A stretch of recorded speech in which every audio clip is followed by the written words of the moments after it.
आदित्य ठाकरेंवर भाजप खासदारांचे गंभीर आरोप. एका हिरोईनचा मर्डर आदित्य ठाकरे यांनी केला होता असा आरोप बीजेपीचे नेते निशिकांत दुबे यांनी लावला आहे.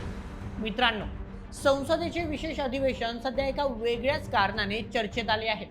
महिला आरक्षण विधेयकावर म्हणजेच नारी शक्ती वंदन विधेयक चर्चा सुरू असताना सभागृहात महिलांच्या प्रश्नांपेक्षा वैयक्तिक आरोपांच्या फैरीज अधिक झाडल्या गेल्या. भाजप खासदार निशिकांत दुबे यांनी थेट शिवसेना नेते आदित्य ठाकरे यांचे नाव घेत अतिशय गंभीर आणि खळबळजनक विधान केल्याचे संसदेत अभूतपूर्व गदारोळ झाला. या आरोपांना शिवसेना ठाकरे गट खासदार अरविंद सावंत यांनी ज्या भाषेत प्रत्युत्तर दिले त्याने सत्ताधारी बाकांवरील नेत्यांचीही बोलती बंद झाली. काय आहे हे प्रकरण? चला सविस्तर पद्धतीने जाणून घेऊया आजच्या या व्हिडिओमध्ये. या विशेष अधिवेशनाची सुरुवात पंतप्रधान नरेंद्र मोदी यांच्या भाषणाने झाली. त्यांनी नारी शक्ती वंदन विधेयकामागील सरकारची भूमिका अतिशय स्पष्ट शब्दात मांडली. पंतप्रधान नरेंद्र मोदी म्हणाले, हे विधेयक केवळ एक कायदा नसून महिलांच्या सक्षमीकरणासाठी उचललेले अत्यंत महत्त्वाचे पाऊल आहे आणि विशेष म्हणजे आम्हाला या निर्णयाचे कोणतेही राजकीय श्रेय घ्यायचे नाही. पंतप्रधानांनी अत्यंत संयमितपणे ही भूमिका मांडल्यानंतर असे वाटले होते की सर्व पक्ष यावर एकमताने चर्चा करतील, पण जसजशी चर्चा पुढे सरकली तसतसे राजकीय तलवारी माण्यातून बाहेर आल्या. विधेयकावरील चर्चेत जेव्हा शिवसेना ठाकरे गट खासदार अरविंद सावंत सहभागी झाले तेव्हा त्यांनी थेट भाजपच्या हेतूवरच बोट ठेवले. त्यांनी अत्यंत आक्रमक शैलीत सरकारला धारेवर धरले. सावंत यांनी थेट सवाल केला की हे बिल आणले तेव्हा मनात एकच गोष्ट येते की हे विधेयक आताच का मंजूर करायचे आहे? जून जुलै महिन्यातील अधिवेशनात हे मंजूर केले जाऊ शकत नव्हते का? निवडणुकीच्या वेळीच का? त्याने भाजपवर निशाणा साधताना म्हटले की निवडणुकीच्या काळात अनेक विरोधी पक्षाचे खासदार प्रचारात व्यस्त असल्याने संसदेत गैरहजर राहतील आणि याचा फायदा घेत सरकारला हे बिल सहजासहजी पास करायचे आहे. अरविंद सावंत यांनी पुढे बोलताना कुलदीप सेंगर कोणत्या पक्षाचे आहेत ते विसरू नका, बृजभूषण सिंग महिला सन्मान करणारे आहेत का असा सवाल केला. यानंतर भाजपचे खासदार निशिकांत दुबे विरोध करू लागले. तर अरविंद सावंत यांनी सवाल केले की तुम्हाला बलात्कारी जास्त प्रिय आहेत का? याचे नाव येऊ द्या रेकॉर्डवर. महाराष्ट्रातील महिलांवरील अत्याचारांच्या वाढत्या घटनांकडे लक्ष वेधत आमच्या महाराष्ट्राला कलंकित केले जात आहे अशी खंत त्यांनी व्यक्त केली.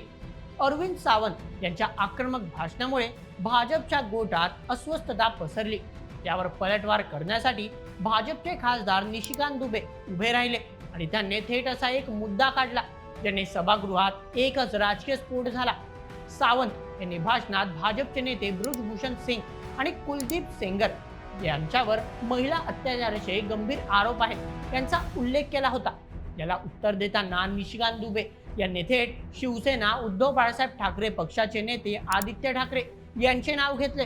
दुबे अत्यंत आक्रमकपणे म्हणाले, जर सेंगर आणि ब्रिजभूषण यांचा दाखला सभागृहात दिला जाणार असेल तर मग आम्हाला आदित्य ठाकरेंबद्दलही बोलावे लागेल, कारण आदित्यनेही एका हिरोईनला मारले आहे आणि आम्ही त्याचीही चर्चा संसदेत करू इच्छितो. मित्रांनो, हा आरोप सुशांत सिंग राजपूत केस संदर्भातला होता.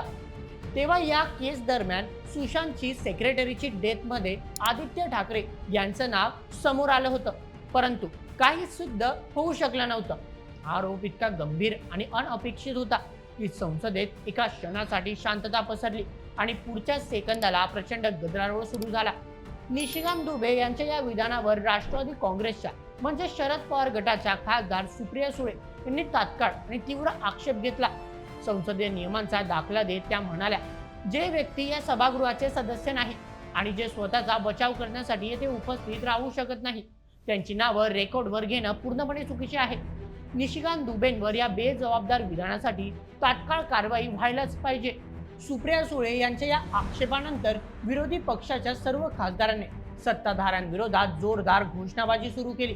आदित्य ठाकरे यांच्यावरील आरोप ऐकल्यानंतर खासदार अरविंद सावंत यांचा पारा प्रचंड चढला. त्यांची नाव न घेता थेट भाजपच्या सर्वोच्च नेतृत्वावर विशेषतः केंद्रीय गृहमंत्री अमित शाह यांच्या जुन्या प्रकरणाकडे बोट दाखवत असा काही इशारा केला ज्याने दिल्लीचे राजकीय तापमान अचानक वाढले. सावंत यांनी भाजपला आरसा दाखवत थेट आवाहन दिले. ते म्हणाले की आम्ही जर आमचे तोंड उघडले तर सगळंच बाहेर येईल, मग ते आता गोद्रा प्रकरण देखील येईल. मी केवळ तुरुंगात गेलेल्या गुन्हेगारांची नावे घेतली आहेत. जर मला कोणाला बदनामच करायचे असते तर मी तडीपार कोण होतं त्याचं नाव घेऊ का? इतकंच नाही तर मी एप्स्टीन फाईलचे नाव घेऊ का? मला सांगा ना. माझं तोंड उघडायला लावू नका. माझ्याकडे सर्व गोष्टी आहेत. मोठी लाईन आहे. त्यांनी तत्काळ माफी मागावी. सावंतांचे शब्द एखाद्या राजकीय बॉम्ब सारखे होते. तडीपार हा शब्द थेट अमित शहा यांच्या जुन्या न्यायालयीन प्रकरणाशी जोडला जातो. तर गोध्राचा उल्लेख हा भाजपच्या दुसऱ्या नसेवर पाय देणारा होता. चर्चेच्या शेवटी अरविंद सावंत यांनी पुन्हा एकदा बृजभूषण सिंग आणि कुलदीप सेंगर यांच्या मुद्द्यावरून भाजपला कोंडीत पकडले. ते म्हणाले, कुलदीप सेंगर कोणत्या पक्षाचे आहेत? ते देश विसरलेला नाही. बृजभूषण सिंग खरोखरच महिलांचा सन्मान करणारे आहेत का? यावर निशिकांत दुबे आणि इतर भाजप खासदारांनी जेव्हा विरोध करण्याचा प्रयत्न केला तेव्हा सावंत यांनी त्यांना निरुत्तर करणारा सवाल विचारला. तुम्हाला बलात्कारी जास्त प्रिय आहेत का? असू द्या, त्याची नावं रेकॉर्डवर येऊ द्या. मित्रांनो, या वादाकडे केवळ संसदेतील चर्चा म्हणून पाहता येणार नाही. आगामी निवडणुकांच्या पार्श्वभूमीवर आदित्य ठाकरे यांच्यासारखा युवा नेत्याला लक्ष्य करून भाजप ठाकरे गटाची कोंडी करण्याचा प्रयत्न करत असल्याचे दिसत आहे. मात्र अरविंद सावंत यांनी ज्या प्रकारे तडीपार आणि गोध्रा या शब्दांचा वापर करून पलटवार केला त्यावरून विरोधक आता बचावात्मक पवित्रा सोडून थेट अटॅक करण्याच्या मूडमध्ये असल्याचे स्पष्ट झाले आहे. संसदेतील या राजकीय चकमकीमुळे आता हे स्पष्ट झाले आहे की आगामी काळात हा संघर्ष केवळ सभागृहापुरता मर्यादित न राहता रस्त्यावरही पाहायला मिळू शकतो. तुम्हाला काय वाटतं? आदित्य ठाकरेवर केलेले आरोप बरोबर होते की चुकीचे? तुमचे मत आम्हाला कमेंटमध्ये नक्की सांगा आणि अशाच व्हिडिओसाठी सबस्क्राईब करा बोल MH आपल्या यूट्यूब चॅनलला. धन्यवाद.